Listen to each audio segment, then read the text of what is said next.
안녕하십니까, 엑스텐입니다. 전일 미국 증시는 다우가 0.45%, S&P 500이 0.25%, 나스닥이 0.3% 하락하며 일제히 조정을 받았습니다.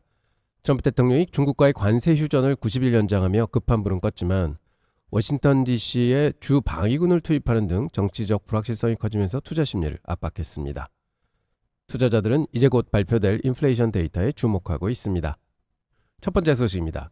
트럼프 대통령이 워싱턴 DC에 주 방위군을 투입하고 수도 경찰에 대한 연방정부의 통제권을 행사하려는 움직임을 보였습니다. 필요시 현역 군대 투입까지 고려할 수 있다고 언급하며 수도의 치안 장악에 대한 전례 없는 의지를 드러냈습니다. 이는 미국 내 정치적 긴장감이 최고조에 달하고 있음을 보여주는 상징적인 사건입니다.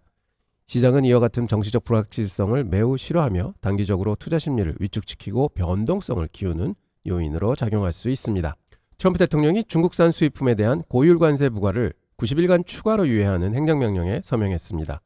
이로써 양국은 무역 협상을 이어갈 시간을 벌게 되었습니다. 일단 시장의 가장 큰 불확실성 중 하나였던 미중 무역 갈등이 잠시 소강 상태에 접어들었던 점에서 긍정적입니다. 다만 이는 근본적인 해결이 아닌 미봉책에 불과하므로 90일 뒤에 같은 불확실성이 다시 반복될 수 있다는 점을 염두에 두어야 합니다. 엔비디아와 AMD가 중국의 인공지능 칩을 판매할 경우 매출의 15%를 미국 정부에 납부하기로 합의했습니다. 이는 미국의 기술 통제 및 국가 안보 우려에 따른 조치로 해석됩니다. 이는 사실상의 수출세로 기업 입장에서는 중국 시장에서의 수익성 악화가 불가피합니다. 미중 기술 전쟁이 개별 기업의 재무에 직접적인 영향을 미치기 시작했다는 점에서 반도체 섹터 투자자들은 관련 정책 변화를 계속 주시하셔야 할 것 같습니다. 다음 소식입니다. 트럼프 대통령이 보수 성향의 싱크탱크인 헤리티지 재단의 수석 이코노미스트 EJ 안토니를 노동통계국의 차기 수장으로 지명할 것이라고 밝혔습니다. 안토니는 그동안 BLS가 발표하는 고용 및 물가 통계의 정확성에 대해 비판적인 입장을 보여왔습니다. 연준의 통화 정책과 시장의 모든 전망은 정부가 발표하는 경제 데이터를 기반으로 합니다. 그 데이터의 신뢰성을 책임지는 기관의 수장으로 비판론자를 임명한다는 것은 향후 발표될 경제지표의 객관성에 대한 논란을 일으킬 수 있는 새로운 불확실성이 추가된 셈입니다.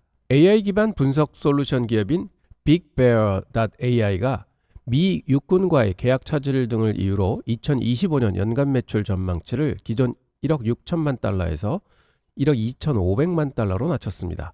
하지만 동시에 국방 및 국토 안보 분야의 막대한 AI 예산 투자는 기회 요인이라고 강조했습니다. 특정 정부 이야기에 대한 의존도가 높은 기업의 리스크를 보여주는 사례라고 하겠습니다.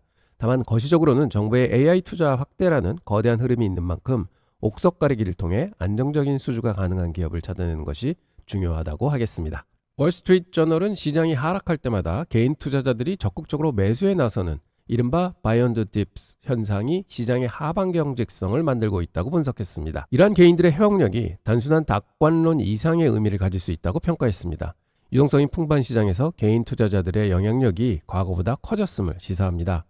이는 시장의 급락을 일부 방어해주는 긍정적 측면도 있지만 펀더멘탈보다는 수급에 의해 시장이 움직일 경우 변동성이 예기치 않게 커질 수도 있다는 의미입니다. 오늘 브리핑의 핵심은 미중 관세 갈등의 일시적 봉합 그리고 미국 내 정치적 불확실성 심화라는 두 가지 상반된 이슈의 충돌이었습니다.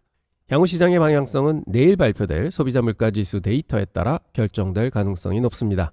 인플레이션의 향방이 연준의 금리 정책에 대한 힌트를 줄 것이기 때문입니다.